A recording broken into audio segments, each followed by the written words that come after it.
సంబంధం లేని విషయాలు సంబంధం ఉన్నట్టుగా, సంబంధం ఉన్న విషయాలు సంబంధం లేనట్టుగా మనకు కుటుంబ సంబంధాల్లో, రాజకీయాల్లో తరచుగా కనిపిస్తూ ఉంటాయి. అందుకే ఇన్వాల్వ్ కావలసిన వాళ్ళు అంటీ ముట్టనట్టుగా, ఇన్వాల్వ్ కానవసరం లేని వాళ్ళు అన్ని తాముగా చేసుకుంటూ పోతూ ఉంటారు.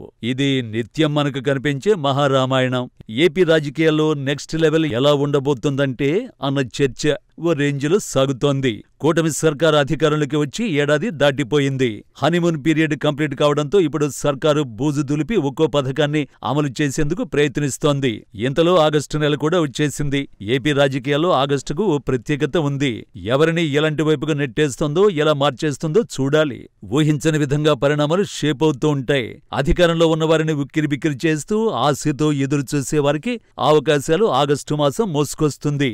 గతంలోనూ రాష్ట్ర రాజకీయాలను ఆగస్టు మాసం పెను ప్రభావాలకు గురిచేసింది. ఈ ఏడాది అలాంటి ట్విస్టులేమైనా ఇస్తుందా, లేదంటే ఇంకేమైనా సంథింగ్ ఉంటుందా అన్నది తేలిపోనుంది.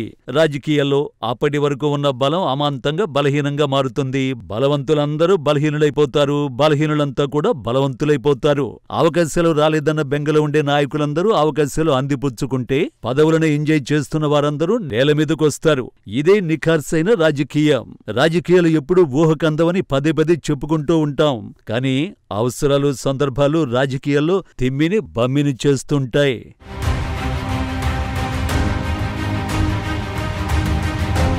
ఏపీ రాజకీయాల్లో గత ఎన్నికల్లో ఎన్నో అనూహ్య పరిణామాలను మనం చూశాం. ఒక వ్యక్తిని ఓడించడానికి చరిత్రలో ముందెన్నడూ లేని విధంగా వ్యూహరచన జరిగింది. నాడు జగన్మోహన్ రెడ్డిని ఓడించాలంటే కూటమి కట్టాల్సిందేనని విపక్షాలు భావించాయి. అన్నను ఓడించాలంటే తనకు ఫోర్సుగా బరిలోకి దిగాలని వైఎస్ షర్మిల భావించింది. అన్న తనకు రాజకీయంగా అది చేయలేదు, ఇది చేయలేదు అన్న ఆక్రోశంతో షర్మిల రాజకీయాలు చేశారు. కేవలం అన్న ఓడితే చాలన్నట్టుగా ఆమె వ్యవహరించిన తీరు నవ్విపోదురుగాక నాగేటి సిగ్గు అన్నట్టుగా జరిగింది. నాడు అన్న కోసం పాదయాత్ర చేసిన చెల్లెలా ఇలా వ్యవహరించింది అనుకునేలా ఆమె యాటిట్యూడ్ ఉంది.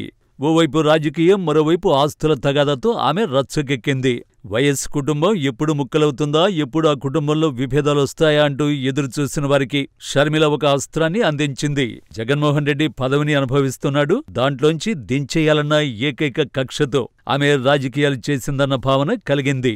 గత కొన్నాళ్లుగా జరుగుతున్న పరిణామాలకు తాజా ఎన్సీఎల్టీ స్పష్టీకరణతో సీన్ మారుతోంది. ఇప్పుడు ఆ పరిణామాలు ఎటునుంచి ఎటువైపునకు దారితీస్తాయన్నది ఆసక్తిగా మారింది.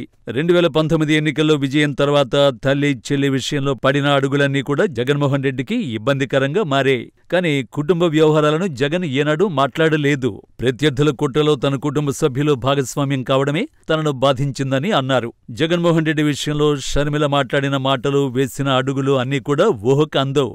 ఒక అన్న గురించి చెల్లులు ఏదైతే మాట్లాడకూడదో అన్నీ మాట్లాడేసి లిమిట్స్ అన్నీ కూడా షర్మిల క్రాస్ చేసేసింది. ప్రత్యర్థులు కూడా విమర్శించలేని విధంగా వైఎస్ షర్మిల దూకుడు ప్రదర్శిస్తూ మాటల మంటలు రేపింది.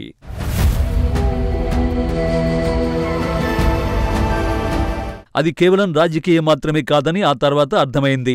జగన్మోహన్ రెడ్డి విషయంలో షర్మిల వేసిన అడుగులన్నీ కూడా ఆస్తుల పంచాయతీలో భాగమని, అంతేకాదు తనకు దక్కనిది అన్నకు ఎలా దక్కుతుందన్న ఆక్రోశం కూడా ఆమెకు ఉన్నట్టుగా అర్థమైంది. తాను రాజకీయంగా ఎదిగేందుకు ప్రయత్నించాల్సింది పోయి అన్న పత్రానికి గోతులు తవ్వింది. పచ్చబొట్టు చిరిగి పోదులే అన్నట్టుగా ఉండాల్సిన చెల్లి నాడు కూటమి నేతలతో సాగించిన రాజకీయ క్రీడ ఏపీలో అన్న చెల్లెళ్ల బంధం ఇలా ఉండరాదని గుర్తు చేసేంతగా వెళ్ళిందంటే ఊహించుకోవచ్చు. నిజం నిలకడగా తెలుస్తుంది అంటారు. ఇప్పుడు ఏపీలో జరుగుతున్న రాజకీయం, షర్మిల వేస్తున్న అడుగులు, మరోవైపు కూటమి ప్రభుత్వం చాణక్యం అన్నీ కూడా జగన్మోహన్ రెడ్డి చుట్టూ ఉన్న ప్రాథమిక అంశాలు. అందుకే జగన్ ఇప్పుడు ఇల్లు చక్కబెట్టుకునేందుకు చేయవలసిన అన్ని ప్రయత్నాలు చేస్తున్నారు. కుటుంబంలో విభేదాలు, లిక్కర్ కేసులో టార్గెట్ కావడం, ఢిల్లీ బీజేపీతో సంబంధాలు, రాజకీయ ఎత్తుగడలు, పార్టీ నాయకుల్ని యాక్టివ్ చేయడం, కార్యకర్తలకు భరోసా ఇవ్వడం మొదలైన అంశాలపై ఫోకస్ పెట్టినట్టుగా కనిపిస్తున్నారు. ఈ అంశాలను ఒక్కొక్కటిగా దాటుకుని ముందుకు వెళ్లడం ద్వారానే జగన్మోహన్ రెడ్డి మరోసారి ఏపీలో అధికారంలోకి వచ్చే అవకాశం ఉంటుంది.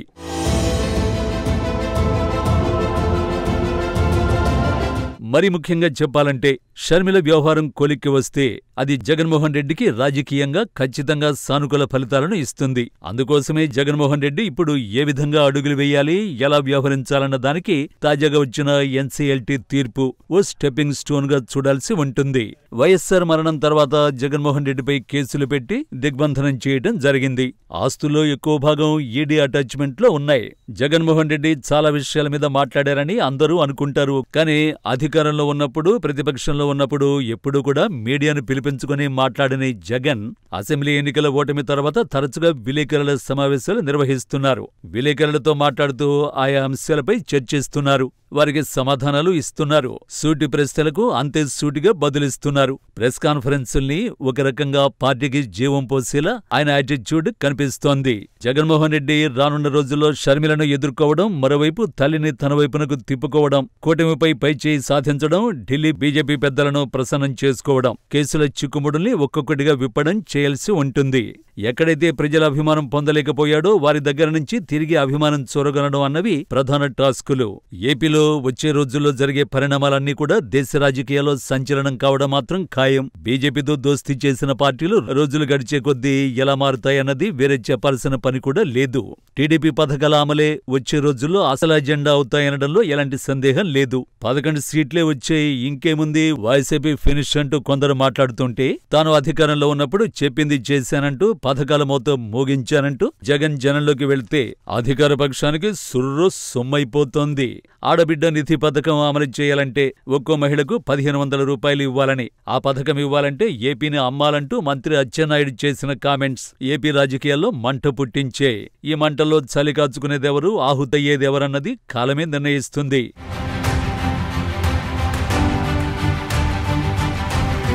కూటమి పాలన సాగుతున్నప్పటికీ జగన్మోహన్ రెడ్డితో ఢిల్లీలోని బీజేపీ పెద్దలు సఖ్యతను ప్రదర్శిస్తున్నారు. ఉపరాష్ట్రపతి ఎన్నిక కూడా జగన్మోహన్ రెడ్డికి ఒక వరంలా చెప్పాల్సి ఉంటుంది. ఢిల్లీ పెద్దలతో మరోసారి క్లోజ్ రిలేషన్స్ నడిపేందుకు అవకాశం తీసుకొచ్చింది. ఎన్నికల్లో ఓడినా, కొందరు ఎంపీలు ఫిరాయించినా ఇంకా జగన్మోహన్ రెడ్డి పార్టీకి ఎంపీల బలం దండిగానే ఉంది.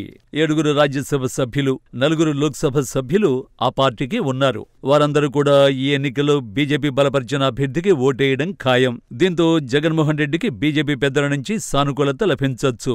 గత అసెంబ్లీ ఎన్నికలకు ముందు చంద్రబాబు నాయుడు అరెస్టు వ్యవహారం సంచలనం సృష్టించింది. చంద్రబాబు నాయుడు స్కిల్ డెవలప్మెంట్ స్కామ్లో 50 రోజులకు పైగా జైల్లో ఉన్నారు. ఇప్పుడు వేళ్లన్నీ కూడా జగన్మోహన్ రెడ్డిపై పడుతున్నట్టుగా కనిపిస్తోంది. ఎప్పుడు జగన్ను అరెస్ట్ చేస్తారు, ఎలా చేస్తారు, కేసులతో ఎలా దిగ్బంధనం చేస్తారన్నది చూడాలి. జగన్మోహన్ రెడ్డిని కేసులో ఇరికించాలని టీడీపీలో కీలక నేతలు చాలా బలంగా కోరుకుంటున్నారు. గతంలో ఆస్తుల కేసుల వ్యవహారాన్ని పక్కన పెట్టి తాజాగా లిక్కర్ స్కామ్లో అరెస్ట్ చేయాలని కూడా కూటమి సర్కారు భావిస్తున్నట్టుగా తెలుస్తోంది. అయితే కూటమి సర్కారు విషయంలో ఏం జరుగుతోంది, ఎలాంటి పరిణామాలు ట్విస్ట్ అవుతాయన్న దానిపై ఇప్పుడప్పుడే క్లారిటీకి రాలేం. ఒకటి మాత్రం నిజం, జగన్మోహన్ రెడ్డిని అరెస్ట్ చేసి ఆయనపై పగ తీర్చుకోవాలన్న వ్యూహం ప్రతి క్షణం సాగుతోందని మాత్రం చెప్పాలి. మరి ముఖ్యంగా చెప్పాలంటే తన తండ్రిని అకారణంగా నాడు జగన్మోహన్ రెడ్డి అరెస్ట్ చేశారని, దెబ్బకు దెబ్బ కొట్టాలని ఇప్పుడు ఏపీలో కీలకంగా వ్యవహరిస్తున్న నారా లోకేష్ భావిస్తున్నారు అన్నది దాచేస్తే దాగని నిజం. జగన్ అరెస్టు ద్వారా రాజకీయంగా పైచేయి సాధించాలన్న ఆలోచనలో టీడీపీ నేతలున్నారు. అయితే లిక్కర్ స్కామ్లో జగన్మోహన్ రెడ్డి అరెస్టు అంత విజయం కాదన్నది నిపుణుల మాట. లిక్కర్ స్కామ్ ద్వారా ప్రభుత్వం చెబుతున్నట్టుగా జరుగుతున్న వ్యవహారంలో కొంత అస్పష్టత, మరికొంత క్లారిటీ మిస్ అవుతున్నాయి. లిక్కర్ స్కామ్ ఎలా జరిగిందన్న దానిపై సస్పెన్స్ ఉంది. వైసీపీ నాయకులు మాత్రం లిక్కర్ వ్యవహారంలో ప్రభుత్వ వర్షనే తప్పంటున్నారు. ప్రభుత్వాధీనంలో షాపులు నడిపించడం వల్ల ఖజానాకు కాసుల వర్షం కురిసిందంటున్నారు. అసలు లిక్కర్ స్కామ్ అనేది ఒక ట్రాష్ అని, కేవలం తనను టార్గెట్ చేయడం కోసం ఉపయోగిస్తున్న ఒక ఆయుధంగా మాత్రమే చూడాల్సి ఉంటుందని జగన్ తేల్చి చెబుతున్నారు. ఓవైపు ప్రభుత్వం, మరోవైపు కుటుంబంలో రాజకీయాలు, జాతీయ రాజకీయాల్లో తన పాత్ర ఏ విధంగా ఉండాలన్న దానిపై జగన్మోహన్ రెడ్డికి వచ్చే 6 నెలల పాటు ఫుల్ క్లారిటీ రాబోతోంది. ఇప్పటికే వైసీపీ ముఖ్య నాయకుడు మిథున్ రెడ్డి, చెవిరెడ్డి అరెస్టు ద్వారా జగన్ కొంత గందరగోళ పరిస్థితుల్లోకి నెట్టబడ్డారన్న చర్చ ఉంది. అయితే నాయకులందరికీ జగన్మోహన్ రెడ్డి ఒకటే చెబుతున్నారు, అరెస్టులు తప్పవు, అరెస్ట్ అయినంత మాత్రాన భయపడొద్దన్న భరోసా ఇస్తున్నారు జగన్. గత చరిత్రను గ్రహించాలంటున్నారు. అరెస్టులతోనూ వచ్చే నష్టం లేదని పార్టీ ముఖ్యులకు తేల్చి చెబుతున్నారు.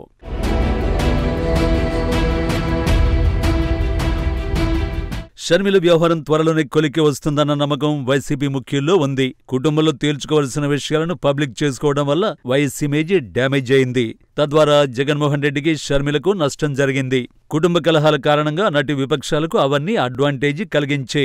ఎవరో టార్గెట్ చేయాల్సింది నేరుగా జగన్మోహన్ రెడ్డిని సోదరి షర్మిల టార్గెట్ చేయడం రాజకీయ కుట్రలకెల్లా కుట్రగా చెప్పాల్సి ఉంటుంది. షర్మిల ఒక విఫల రాజకీయ నాయకురాలుగా తనను తాను ప్రూవ్ చేసుకున్నారు. గమ్యం గమనం లేకుండా, ప్రణాళిక లేకుండా షర్మిల రాజకీయంగా అడుగులేశారు. అన్న మీద కోపంతో తెలంగాణలో పార్టీ పెట్టి మొదటి తప్పు చేశారు. పార్టీ పెట్టడమే కాదు, సుదీర్ఘ పాదయాత్ర అంటూ తనకున్న బలాన్ని ప్రదర్శించి హంగామా చేశారు. ఎంతో కష్టపడ్డా తెలంగాణలో ఏమైనా నిలదొక్కుందా అంటే అది కూడా లేదనే చెప్పాలి. తెలంగాణలో పెద్ద ఎత్తున పాదయాత్ర చేసి చివరకు అసెంబ్లీ ఎన్నికల సమయానికి కాంగ్రెస్ పార్టీలో విలీనం చేసి తన రాజకీయానికి ఫుల్ స్టాప్ పెట్టేశారు. ఎవరితోనైతే తాను కొట్లాడిందో వారి పంచనే చేరింది షర్మిల. తెలంగాణలో బీఆర్ఎస్ పార్టీపై విమర్శల తర్వాత ఎక్కువగా ఆమె రేవంత్ రెడ్డిని టార్గెట్ చేసింది. కానీ ఆ తర్వాత సైలెంట్ అయిపోయింది. తెలంగాణలో పార్టీని విలీనం చేసిన తర్వాత ఆమెకి ఏదైనా కీలక పదవి అప్పగిస్తే గౌరవం దక్కేది. కానీ తెలంగాణలో పార్టీ మూసేసి తిరిగి ఆంధ్రప్రదేశ్లో, అది కూడా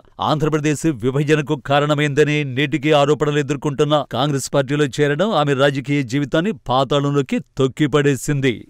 షర్మిల ఆంధ్రప్రదేశ్ విలన్, కాంగ్రెస్ పార్టీతో జతకట్టడమేంటన్న వర్షన్ సామాన్యులు కలిగింది.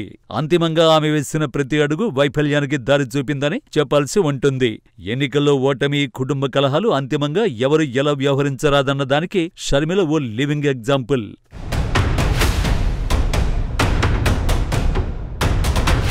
వైఎస్ జగన్ ఏదైనా విషయాన్ని సీరియస్గా తీసుకుంటారు. అది పార్టీకి సంబంధించిందైనా, ఫ్యామిలీ మ్యాటర్ అయినా. అయితే సోదరి వైఎస్ షర్మిల తన కోసం, పార్టీ కోసం, కుటుంబం కోసం చేసిన సేవల్ని ఆయన వినియోగించుకోలేదన్న విమర్శే రాజకీయంగా చాన్నాళ్ల నుంచి ఎదుర్కొంటున్నారు. షర్మిల కొంతకాలం వెయిట్ చేసి ఉంటే ఆ పరిస్థితి మరోలా ఉండేది అంటారు. వేచి ఉండకపోవడంతో పాటుగా జగన్మోహన్ రెడ్డిని ఇరుకున పెట్టేలా టీడీపీ వ్యూహంలో భాగం కావడం ఆయనకు రుచించలేదు అంటారు. ముఖ్యంగా వైఎస్ వివేక హత్య వ్యవహారంలో షర్మిల, జగన్ కుటుంబ సభ్యులకు, ముఖ్యంగా భారతి, వైఎస్ అవినాష్ రెడ్డిలపై చేసిన విమర్శలు రాజకీయంగా టీడీపీకి మించి అన్నట్టుగా ఉన్నాయన్న భావన ఎక్కువగా జగన్ను కలిచివేసింది. అదే సమయంలో తన తల్లి విజయమ్మను తనకు కాకుండా చేసిందన్న బాధ ఆయనకు ఎక్కువగా ఉంది. ఎక్కడైనా తల్లి కొడుకు దగ్గర ఉండడం ఆనవాయితీ. కానీ సంప్రదాయాలకు విరుద్ధంగా విజయమ్మను పూర్తిగా కంట్రోల్ చేయడం, తనతో లేకుంటే ఏదో అయిపోతుందన్న బెదిరింపులు కూడా కుటుంబంలో చర్చనీయాంశమయ్యాయి. మొత్తంగా షర్మిల అనుసరించిన పద్ధతులేవి కూడా జగన్మోహన్ రెడ్డికి నచ్చలేదని చెప్తారు. కుటుంబపరంగా తనను, ఫ్యామిలీని షర్మిల ఇరుకును పెట్టడం వల్ల వైఎస్ కుటుంబానికి చెడ్డ పేరొచ్చిందని జగన్ భావించారు. అదే సమయంలో పరోక్షంగా నేటి అధికార పక్షం, నాటి విపక్షం మద్దతుతో కడప ఎంపీగా పోటీ చేయడాన్ని కూడా జగన్ కు రుచించలేదు అంటారు. బయటి శక్తులతో పోరాటం తేలికవుతుంది. కానీ కుటుంబంలోనే ఉంటూ తమను ఇబ్బంది పెడుతున్న షర్మిల తీరును ఆయన జీర్ణించుకోలేకపోయారంటారు. షర్మిల అడుగులన్నింటికీ ఓ సినిమా టైటిల్ పెట్టాల్సి వస్తే ఓటమికి దారిది అని పెట్టాల్సి ఉంటుంది. తెలంగాణలో సుదీర్ఘ పాదయాత్ర చేసి పార్టీ కోసం కేసీఆర్తో కొట్లాడి చివరకు కాంగ్రెస్ పార్టీలో విలీనం చేసి చేతులు దులుపుకోవడమన్నది వండర్స్లోకెల్లా వండర్. చరిత్రలో తెలుగు ప్రజలు ఎన్నడూ గుర్తుంచుకునే రెండు అంశాలు మనకు పదే పదే గుర్తుకొస్తాయి. ఒకటి, రాష్ట్ర విభజన సమయంలో మెగాస్టార్ చిరంజీవి ప్రజారాజ్యం పార్టీని క్లోజ్ చేయకుండా ఉంటే బాగుండేదని చాలా మంది నేటికి చెబుతారు. అదే విషయంలో షర్మిల కూడా పార్టీని పెట్టడం ఎందుకు, క్లోజ్ చేయడం ఎందుకన్న ఫీలింగ్ లో ఉంటారని మాత్రం చెప్పాల్సి ఉంటుంది. ప్రజా గొంతుకగా తెలంగాణలో షర్మిల ఉంటే ప్రజలకు మరింత మేలు జరిగేదన్న భావన ఉంది. ఇలా చెప్పాల్సి రావడానికి కారణం రాజకీయంగా జీరో కావడమే. తెలంగాణలో సుదీర్ఘ పాదయాత్ర చేసి సమస్యల్ని ఏకరువు పెట్టి చివరాఖరికి పార్టీని విలీనం చేసి చేతులు దులుపుకునే కన్నా ప్రజల గొంతుకగా నిలిస్తే అది ఖచ్చితంగా రాజకీయ ఎత్తుగడ అయి ఉండేది. ఎక్కడ పడిపోయామో అక్కడే నిలబడ్డామని చెప్పుకోవడానికి ఏపీ రాజకీయాల్లో జగన్, పవన్ నిదర్శనంగా నిలుస్తారు. 2014 ఎన్నికల్లో ఓడాక జగన్ తనను తాను ప్రూవ్ చేసుకోవడానికి చేయాల్సిన అన్ని ప్రయత్నాలు చేశారు. ఇక 2019 ఎన్నికలు చిత్తయ్యాక పవన్ కళ్యాణ్ తనను తాను రాజకీయానికి ఇమిడిపోయేలా ఎన్నికల వ్యూహాల్లో మునిగిపోయారు. షర్మిల కూడా అదే మాదిరిగా చేయాల్సి ఉన్నా ఇంకా ఆమె తప్పడడుగులు వేస్తూనే ఉన్నారని మాత్రం నిపుణులు హెచ్చరిస్తున్నారు. బలమైన ప్రత్యర్థులు ఢీ అంటే ఢీ అనుకుంటున్న తరుణంలో కలిగే రాజకీయ శూన్యత ఎలాంటి అవకాశాలైనా క్రియేట్ చేయొచ్చు. కాంగ్రెస్ పార్టీ కోసం అంత చేసిన షర్మిలకు ఏదైనా పదవి వచ్చిందా అంటే అది కూడా లేదు. పదవులు లేవు, గౌరవం లేదు. కేవలం ఏపీ పీసీసీ చీఫ్ తప్పించి ఆ పోస్టుకి ఏమైనా విలువ ఉందా అంటే అది కూడా లేదు. పదవి కోసం షర్మిల ఇంకెంతకాలం వేచి చూస్తారన్న ప్రశ్నకు సమాధానం లేదు. ఏపీలో కూటమి నేతలు కూడా విమర్శించనంత దారుణంగా షర్మిల, జగన్ టార్గెట్ చేశారు. ఎన్నికలు పూర్తయిన ఏడాది తర్వాత కూడా ఇప్పటికీ జగన్మోహన్ రెడ్డిని టార్గెట్ చేస్తూ మాట్లాడుతోంది. కానీ కూటమిని ప్రశ్నించే పాపాన పోవడం లేదు.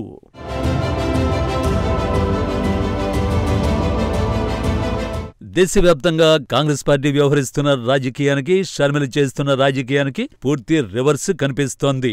రాష్ట్ర విభజన తర్వాత కాంగ్రెస్ పార్టీ ఏపీలో నేలమట్టమైంది. అలాంటి పార్టీని తీసుకుని షర్మిల ఏం సాధిస్తారని చాలా మంది పాతకాపులు ప్రశ్నించారు. వైఫల్యాల వేళ ఏం చేసినా మరో ఓటమి పలకరిస్తుందన్న భావన కూడా షర్మిలకు కలగకపోవడం విడ్డూరం. రాజకీయ ఇబ్బందులు పాలయ్యారే తప్పించి మరోటి లేదని వైసీపీ నేతలు స్పష్టం చేస్తున్నారు. తాజాగా ఎన్సీఎల్టీ స్పష్టీకరణతో షర్మిల కళ్లు తెరవాలని పార్టీ నాయకులు కోరుకుంటున్నారు. తల్లికి ఉన్న సరస్వతి పవర్ షేర్లని కూడా అక్రమంగా బదిలీ చేయడంతో పాటు అదంతా తన ఆస్తేనని చెప్పే విషయంలో కాంగ్రెస్ హైకమాండ్ వ్యవహరించిన తీరు, సీబీఐ, ఈడీ దాడుల తర్వాత ఆ రోజుల్లో ఏం జరిగిందో మనందరికీ తెలుసు. ప్రస్తుతం జగన్ ఆస్తులన్నీ కూడా లిటిగేషన్లో ఉన్నాయి. ఇలాంటి తరుణంలో ఆస్తులను తన పేరుతో బదిలీ చేసుకునే దానికోసం కొట్లాడటం చిల్లరగా వ్యవహరించిందన్న భావన కలిగించింది. షర్మిల ఏ విధంగా అడుగులు వేయాలన్నా దానిపై స్పష్టతకు రావాలి. అన్నపై అదే అభిప్రాయం కొనసాగుతుంటే కూటమితో కలిసిపోయి రాజకీయాలు చేయాలి. దూరంగా ఉండి రాజకీయాలు చేయడం కుదరని పని. అది కూడా బీజేపీతో కలుస్తున్న పార్టీలో షర్మిల కాంగ్రెస్ పార్టీని ఉంచడం జరిగే పని కాదు. తనకు సొంతంగా కాంగ్రెస్ పార్టీని ఏపీలో పెంచి పోషించగల శక్తి కూడా లేదు. కమ్యూనిస్టు పార్టీలు ఏపీలో ఇప్పుడంత దూకుడుగానూ లేవు. షర్మిల ముందున్న ఆప్షన్ ఒక్కటే, జగన్మోహన్ రెడ్డితో రాజీ పడటం. కుటుంబాల్లో విభేదాలు రావడం సహజం, కలిసిపోవడం సహజం. చంద్రబాబు దగ్గుబాటి ఎపిసోడ్ తాజా ఉదాహరణ. ఇలా చెప్పుకుంటూ పోతే ఎన్నో మన కళ్ల ముందు కనిపిస్తూనే ఉంటాయి.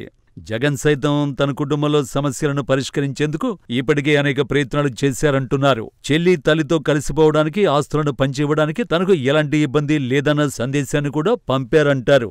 అందుకే షర్మిల ఇప్పుడు ఎవరో ఆడిస్తున్న ఆటలో పావుగా మారడం కంటే తన ఆట తాను ఆడుకోవాలి. వైఎస్ ఫ్యామిలీపై ఉన్న అభిమానాన్ని షర్మిల గత ఎన్నికల వేళ తుంచెయ్యగా ఎన్నికల క్షేత్రంలో ప్రజలు ఎలా డిసైడ్ అవుతారు అన్నది కాలమే బదులిస్తుంది. ప్రజాశ్రేయస్సు కంటే కుటుంబ అవసరాలు, సందర్భాలు ముఖ్యమైనప్పుడు షర్మిల ఉదంతం రిపీట్ అవుతుంది. ఒక్కోసారి రాజకీయాలు రక్త సంబంధాలను మించిపోతున్నాయి. వయస్సు కుటుంబంలో ఇదే జరిగిందా అన్న అనుమానం స్పష్టమైపోతోంది. షర్మిల వేసిన ప్రతి అడుగు ఒకవైపు రాజకీయ అసంతృప్తి, మరోవైపు ఆస్తుల వాటాలు తెరపైకి కనిపించాయి. ఈ రెండు కూడా ప్రజలు యాక్సెప్ట్ చేసే అంశాలు కావు. ఓవైపు షర్మిల అంతకంతకు రెచ్చిపోతున్నా జగన్ మాత్రం వ్యూహాత్మకంగా వ్యవహరిస్తున్నారన్న సంకేతాలు కనిపిస్తున్నాయి. అంతిమంగా జగన్ రాజకీయం వచ్చే రోజుల్లో అత్యంత కీలకం కాబోతుందన్నది వేరే చెప్పాల్సిన పనైతే లేదు. ఎన్నికలకు ఇంకా 3.5 ఏళ్లు మిగిలుంది. నియోజకవర్గాల పునర్విభజనతో సహా ఇంకా ఎన్నో అంశాలు రాజకీయాల్లో హాట్ టాపిక్ గా మారే అవకాశం ఉంది. కూటమి పాలన, ఢిల్లీ బీజేపీ నేతలతో జగన్ డీలింగ్స్, కుటుంబ విభేదాల మేనేజ్మెంట్ ఇవన్నీ కలిసి వచ్చే 6 నెలలు క్రూషియల్ కానున్నాయి. ఆగస్టు ఏపీ సమీకరణలను మార్చేస్తుందా, మౌనంగా వెళ్లిపోతుందా అన్నది తేలాలి. ఒకటి మాత్రం నిజం, వైఎస్ఆర్ ఫ్యామిలీకి రాజకీయంగా ఇది పరీక్షా కాలం. జగన్ ఈ పరీక్షల్ని ఎలా ఎదుర్కొంటారు, షర్మిల ఏ దిశలో పయనిస్తారన్నది ఏపీ రాజకీయాల్లో వచ్చే రోజుల్లో వీడాల్సిన చిక్కుముడి అని మాత్రం చెప్పొచ్చు.